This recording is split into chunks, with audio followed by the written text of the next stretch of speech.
Okay, boys, this is for you. First, I want to try to tie some history together for you. And I'll start with the Gettysburg Address, which we know happened in November of 1863, when they decided to turn Gettysburg into a national monument and bury the dead there. Abraham Lincoln came and he gave the speech that was most important in the 19th century. 2.5-minute speech that I will rehearse. 7 years ago, our fathers brought forth on this continent a new nation, conceived in liberty and dedicated to the proposition that all men are created equal. Now we are engaged in a great civil war, testing whether that nation, or any nation so conceived and so dedicated, can long endure. We are met on a great battlefield of that war. We have come to dedicate a portion of that field as a final resting place for those who here gave their lives that that nation might live. It is altogether fitting and proper that we should do this. But in a larger sense, we cannot dedicate, we cannot consecrate, we cannot hallow this ground. The brave men, living and dead, who struggled here have consecrated it far above our poor power to add or detract. The world will little note, nor long remember what we say here, but it must never forget what they did here. It is for us, the living rather, to be dedicated here to the unfinished work which they who fought here have thus far so nobly advanced.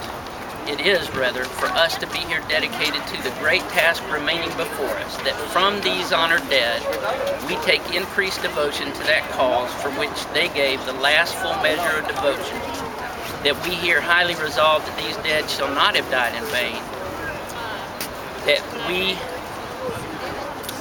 this nation, under God, shall have a new birth of freedom, and the government of the people, by the people, shall not perish from the earth. So Abraham Lincoln gave that speech, and history tells us that his first goal was to preserve the Union. At the same time, he wanted to outlaw slavery and make it against the law to have one person own another. So in 1862, he drafted the Emancipation Proclamation. He was the first president to use the War Powers Act and to pass this into law on January 1st, 1863. We know from that time the slaves had been set free, and 4.5 million Negro slaves in the South were immediately released. However, they were not free, and it was sure not equal. So during the civil rights movement of the early 1960s, Lyndon B. Johnson evoked the Emancipation Proclamation, holding it up as a promise that had yet to be fulfilled. In his speech while Vice President at Gettysburg, May 30th, 1963, President Johnson used the opportunity to celebrate Memorial Day as well as the centennial of the battle there and the centennial of the Emancipation Proclamation, and he linked it directly to the civil rights struggles of his day, saying 100 years ago the slave was set free. 100 years later the Negro remains in bondage to the color of his skin. In this hour, it is not our respective races that is at stake. It is our very nation. Let those who care for their country come forward, North and South, whites and Negroes, and lead the way through this moment of challenge and decision, until justice is blind to color, until education is unaware of race, until opportunity is unconcerned with the color of men's skins. The emancipation will be a proclamation, but it will not be a fact. To the extent that the proclamation of emancipation is not fulfilled in fact, to that extent, we shall have fallen short of assuring freedom to the free. So we know that President Johnson said that In 1963, I can remember those words being said. I can remember 3 months later when 250,000 Americans marched to this city for jobs and for freedom. Martin Luther King's speech that he gave right here on this steps of the Lincoln Memorial is known as the speech called "I Have a Dream."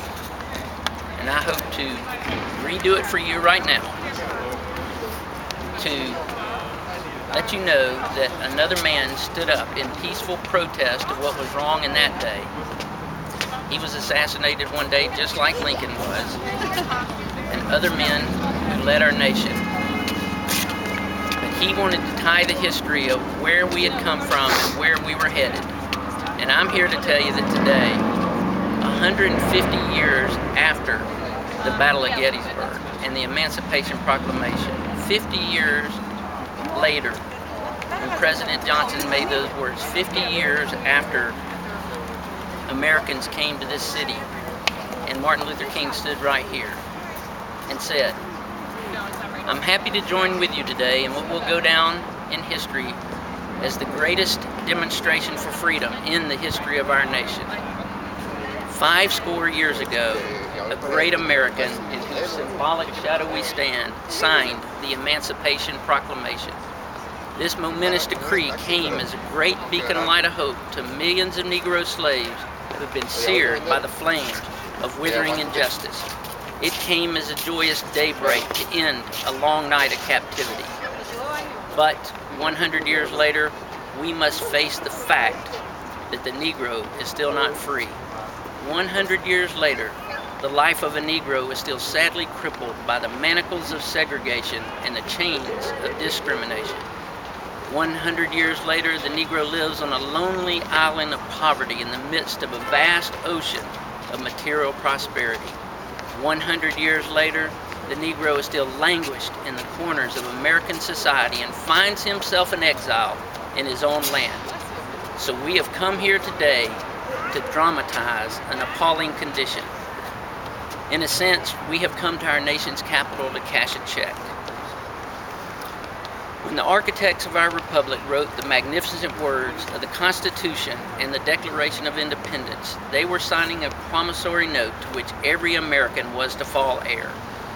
This note was a promise that all men would be guaranteed their inalienable rights of life, liberty, and the pursuit of happiness. It is obvious today that America has defaulted on this promissory note insofar as her citizens of color are concerned. Instead of honoring this sacred obligation, America has given the Negro people a bad check which has come back marked insufficient funds. But we refuse to believe that the Bank of Justice is bankrupt. We refuse to believe that there are insufficient funds in the great vaults of opportunity of this nation.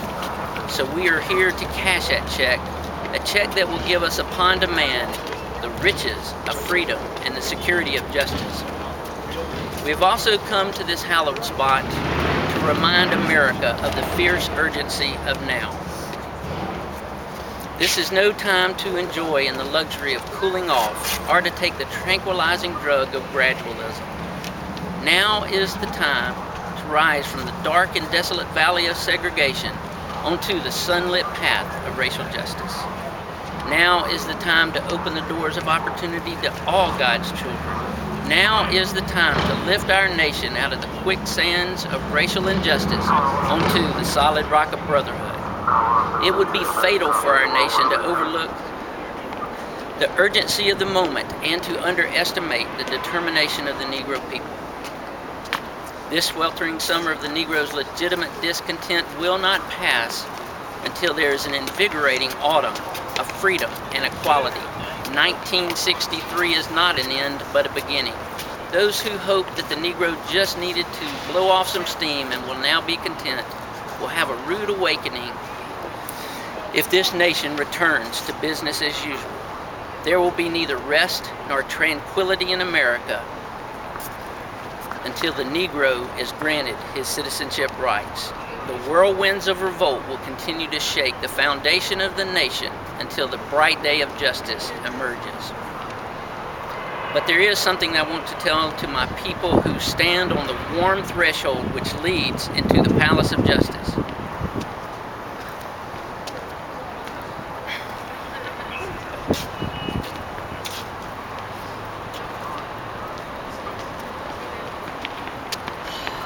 In the process of gaining our rightful place, we must not be guilty of wrongful deeds. Let us seek not to satisfy our thirst for freedom by drinking from the cup of bitterness and hatred. We must forever conduct our struggle on the high planes of dignity and discipline. We must not allow our creative protest to degenerate into physical violence. Again and again, we must rise to the majestic heights of meeting physical force with soul force. The marvelous new militancy which has engulfed the Negro community must not lead us to distrust of all white people, for many of our white brothers, as evidenced by their presence here today, have come to realize that their destiny is tied up in our destiny. Their freedom is inextricably bound to our freedom. We cannot walk alone. And as we walk, we must make the pledge that we shall march ahead. There is no turning back. There are those who keep asking the devotees of civil rights, when will you be satisfied? We will not be satisfied as long as our bodies, heavy with the fatigue of travel, cannot gain lodging in the motels of our highways and the hotels of our cities. We will not be satisfied as long as a Negro's basic mobility is from a smaller ghetto into a larger one. We will not be satisfied as long as a Negro in Mississippi cannot vote and a Negro in New York believes he has nothing for which to vote. No, we will not be satisfied, and we are not satisfied until justice rolls down like waters and righteousness like a mighty stream. Pause.